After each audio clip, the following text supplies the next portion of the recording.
Good day. It is August 2nd, and the proverbial stuff has hit the fan. We've had a bruising week with extremely high temperatures for most of the state. The northern part of the state has seen a large amount of rainfall. It's come down as thunderstorms, and it's brought problems with it. Online today, we've got the inimitable Pamela Sherratt and some very erstwhile important colleagues over at the stadium. We got Dr. Dave Gardner, we got Dr. Tyler Carr, and Dr. Xiaowei Wu. Pamela, take it away. Good morning, everybody. Yes, very excited. I am at Ohio Stadium, and I'm going to be really turning it over to Patrick McGuire, who's here with me today. Patrick's here overseeing the project. As I posted on social media last week, we have a natural grass playing surface in the stadium right now. We have a game tomorrow. Manchester City and Chelsea playing tomorrow. As you know, we have synthetic turf in Ohio Stadium. For that soccer game, we've brought in natural grass and covered the synthetic turf with that, so that game will take place on a natural grass field, and then it will be removed on Sunday. So I wanted just to share some of the agronomics. I know a lot of you will be interested in the agronomics of that. So I'm going to hand over for a few minutes to Patrick McGuire. Hi, everybody. I'm Pat McGuire. I'm managing principal at Activitas in Boston. We're a landscape architecture and civil engineering firm that specializes in the design of athletic facilities, mostly for colleges and universities and also professional sports franchises. But I have a nice little side gig in the summertime where I work on temporary pitches for international soccer events that come here to the U.S. And I'm sort of smack dab in the middle of it right now, what they're calling the summer of soccer. So this is my 5th or 6th match that I'm doing this summer, and there's probably another half a dozen or more that are taking place across the country. And what we're really doing is sort of making sure that the sod that comes in to put these natural surfaces on top of synthetic surfaces in many of the bigger stadiums we have across the country is suitable for the international level soccer players that are here. So today's match is going to be Manchester City versus Chelsea. So 2 of the best teams in the world, some of the best athletes in the world. And what we're trying to make sure is that they've got a surface where they can show their technical skills so they can play the game the way it's supposed to be played. So can you tell us a little bit about the sod that came in? Sure. So I got a little piece of it here. This is sod on plastic. It's Bermuda grass, Bermuda 419. It was grown at Carolina Green Corp in North Carolina at Chad Price's farm. Probably 100,000 square feet or so here that gets imported in here. And it takes about between 6 to 8 months to grow this stuff in. So he'll prepare his fields in the farm by laser grading it, putting down a plastic sheet that's impermeable. He'll put a normal sort of piece of sod on it. They'll harvest thin cut sod. And then over a period of 6 to 8 months, they'll top dress, they'll fertilize, they'll feed they'll do all the things you would normally do culturally to a Bermuda grass field. Verticut it and sort of remove everything and get it ready. And so when it's all said and done, it's about 1.5 inches thick. The rolls themselves, depending on how they cut it, it could be anywhere from 42 to 48 inches wide. And they're generally about 50 feet long when they come out of the field. So they weigh a couple of 1,000 pounds a piece, between 2,000 and 2,500 pounds a piece. So that's why when it's even, sort of so thin, comparatively thin to a real field where you might have roots that are 8 inches, 10 inches down, why big men running fast and being violent don't tear this stuff up. So it went in on Tuesday. This went in on Tuesday. What's today? I don't even know. Today is Friday. Today's Friday. They started laying it on Tuesday on landscape fabric. So they put landscape fabric on top of the synthetic so that we don't get that soil moving down into the synthetic field to protect the synthetic field. So then how are they preparing it?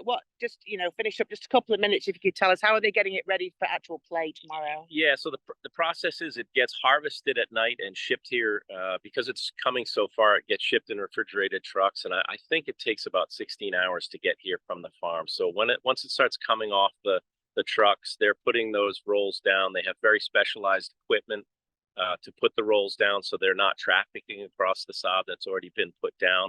And they've got then a special machine that sort of pushes down on the panel that's just gone in and moves it over and tucks it up nice and tight to the panel that was laid previously.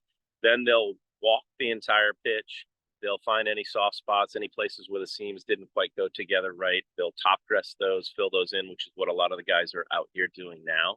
And then once everything is all said and done, they'll roll the pitch with a double drum roller as much as they can. And sometimes we do these pitches where it's not directly on top of the synthetic. It'll be on top of a field protection board like an iTrack, so they can actually vibrate and really smash the stuff down and make it good and firm. This is directly on the turf, so it's a little harder to smash it down and make it really firm, but they'll do that. They'll get it level.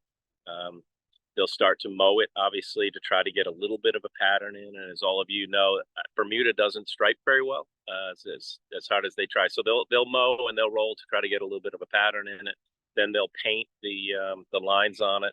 And most of these fields will also get painted green with a little bit of Endurant dye.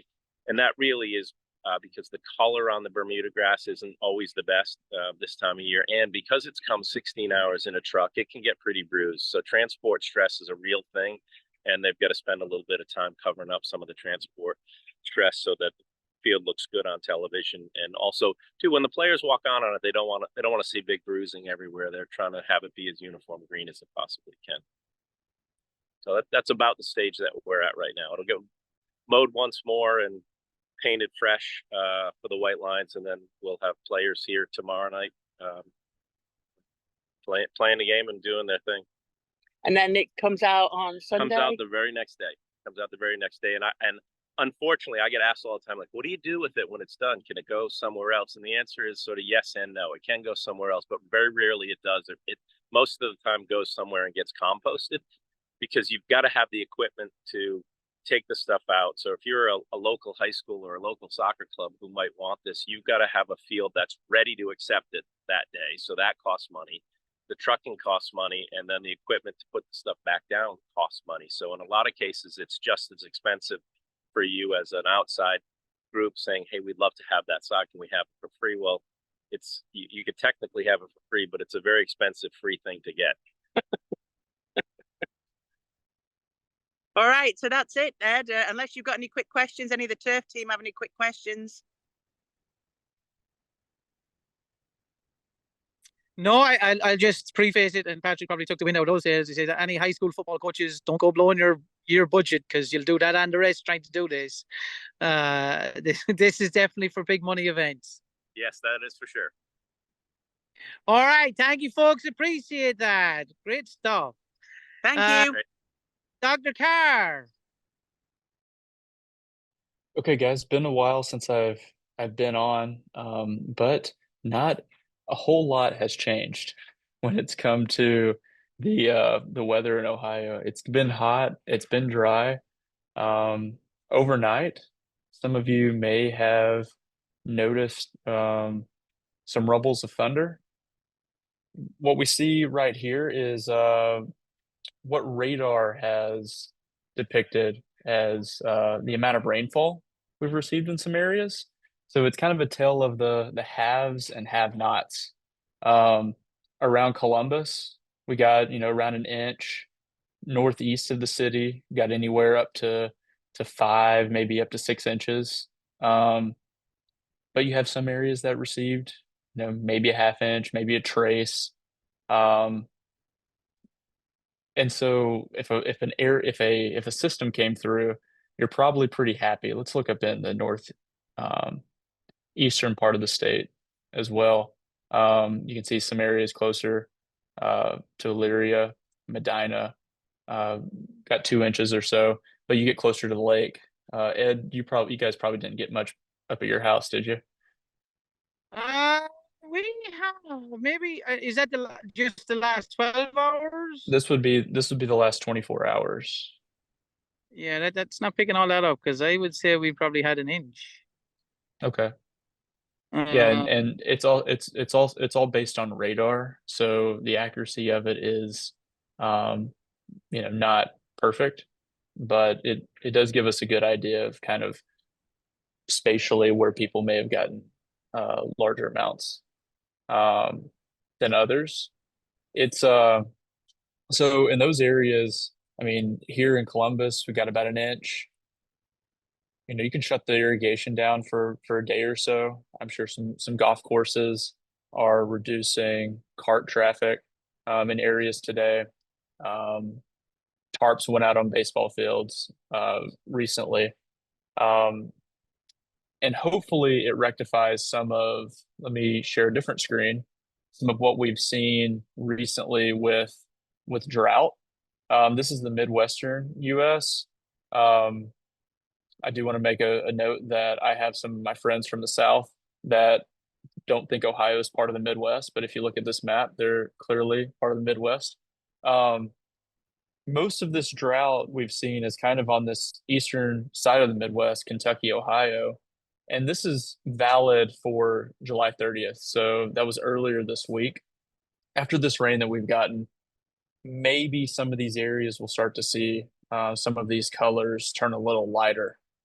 In Franklin County, we're under a moderate drought, southern Franklin County and below Pickaway.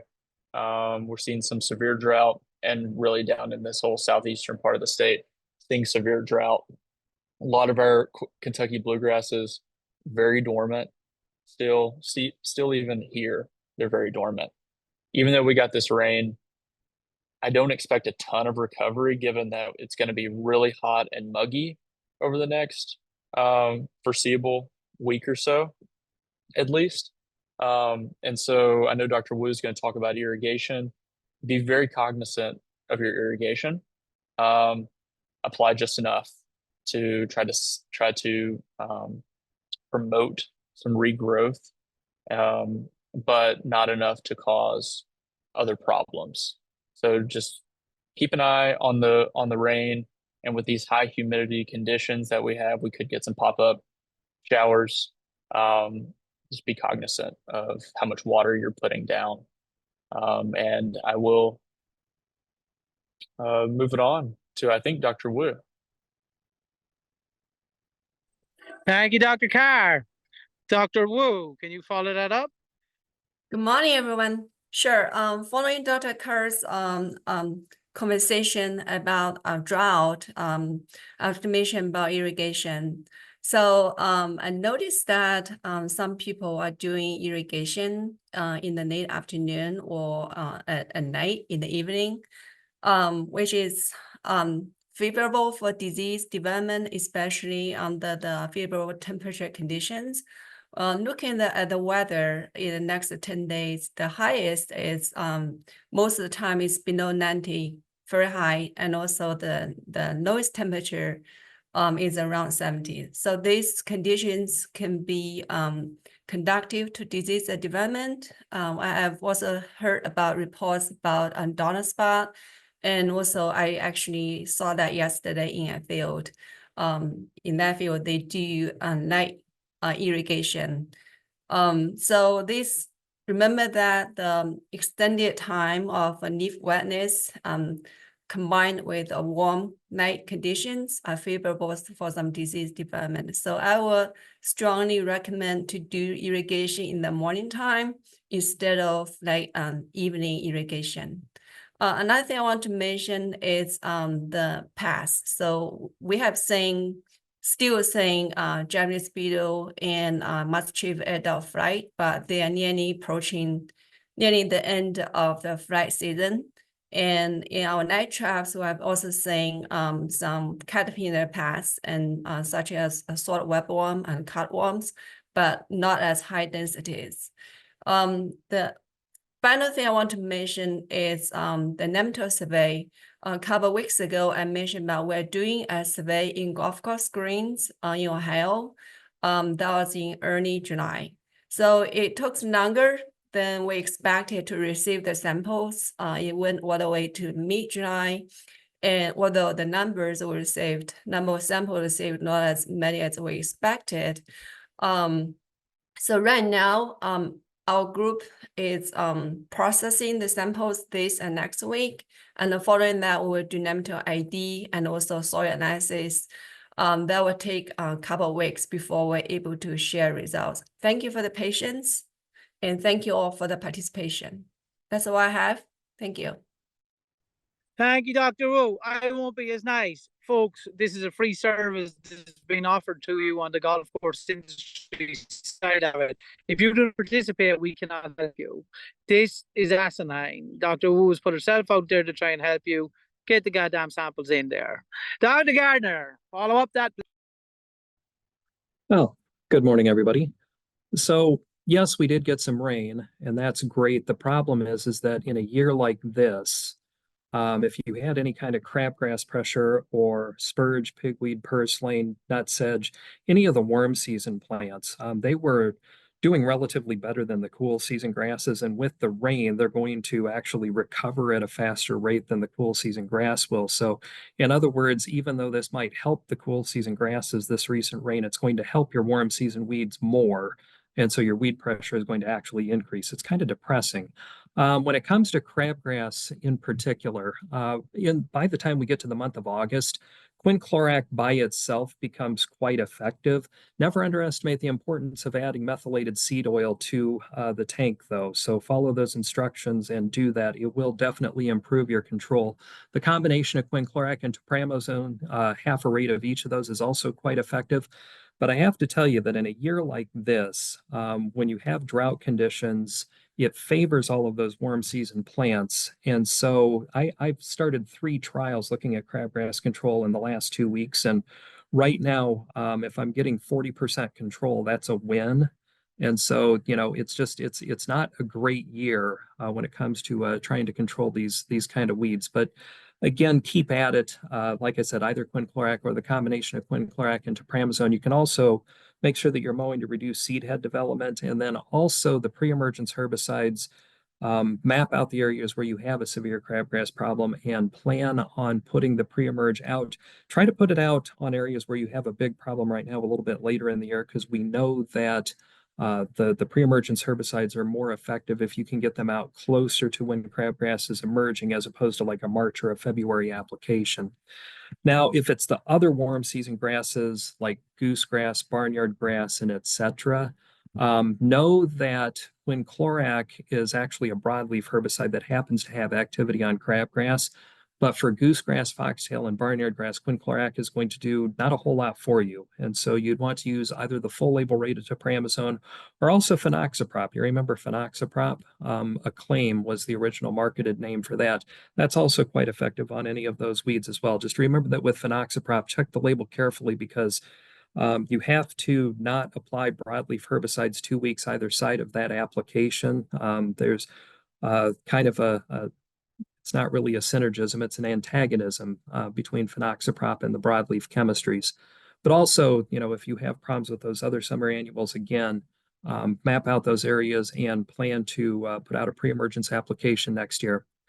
Other grasses that are doing quite well because of our recent weather conditions would be things like Bermuda grass and nimblewill. So these are our savanna grasses that are perennial in nature. And with those, topramozone and mesotrione are both related chemistries that are known to have selective activity on Bermuda grass and nimblewill.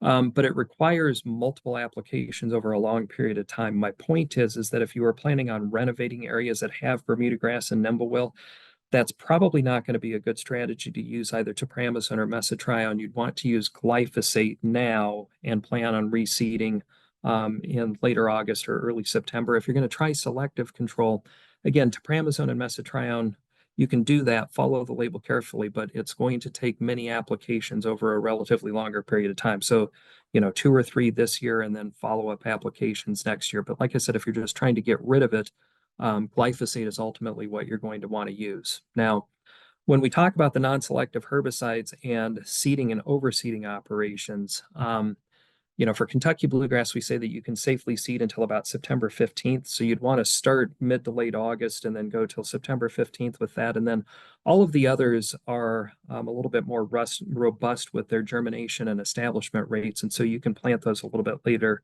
until about September 30th. But if you have grasses that can otherwise not be controlled selectively, like orchard grass, quackgrass, and etc., glyphosate is still the preferred option, and you want to apply that 1 to 2 weeks prior to the seeding date. Now, there are alternatives to glyphosate that are on the market because of all of the controversies associated with glyphosate. What I would caution is that you should check the label on those and follow the label carefully, because unlike glyphosate that doesn't have residual activity, fluazafop, triclopyr, these are excellent herbicides, but they also leave a residual that will interfere with grass germination and development. And so, up to 4 weeks might be necessary following the use of alternatives to glyphosate prior to seeding. So check the label carefully on that.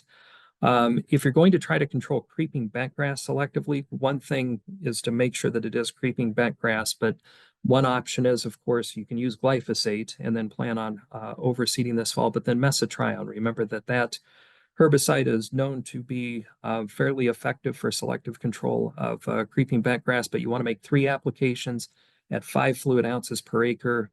And you'd want to do those 2 to 3 weeks apart if you're on bluegrass or tall fescue. Now, mesotrione's a little bit hotter on ryegrass, so you want those applications to be 3 weeks apart. But then with that 3rd application, that's when you basically put your seed down, rake it in to cover it, then apply the mesotrione, then mulch, then start watering. And usually that conversion will work pretty well. But again, you have to be careful with the dosing, the application frequency. And again, particularly if you're trying to do this out of a backpack on small plots, 5 fluid ounces per acre is a pretty low rate. And so it can be pretty tricky to mix and apply that correctly. It's probably better to have a lawn care professional or otherwise have a professional applicator make those treatments. But again, selective control of bentgrass is possible, but now's the time to be attempting to do that if the patches are large enough that you plan to overseed this fall. And that's what I have. Thank you, Dr. Gardner. A couple of things. I'm out at the property here just west of Cleveland. They've been dealing with summer patch issues and they're ongoing. Particularly with these root-borne pathogens, folks, preventative approaches are going to be the smartest option. And so we need to think about that next spring. And for right now, it's going to take patience to get time to recover. There's also a massive outing going on, and these people are driving past me, looking at me, what the hell am I doing, standing here looking at the phone. But that's all part of the game. Upcoming, starting on August, someone correct me if I'm wrong, August 12th, is that correct, Tyler? August 11th? August 13th. August 13th, we get there eventually. We have the OTF field there. There is a huge amount of activity ongoing out at the farm and up at Muster, so there's going to be a lot of things talked about. On top of that, we also have the Olka field there ongoing the next day, and that will be more for the high cut turf. And then on the 14th, 15th, we have the ODA USDA block grant trial looking at low input lawn management. And that all will be at the farm. So that's Tuesday, Wednesday, Thursday of the 2nd week of August. Feel free to get online and register for those events or reach out if you have questions about attending them. With that, unless somebody wants to add something profound, keep calm and carry on. We will return next week.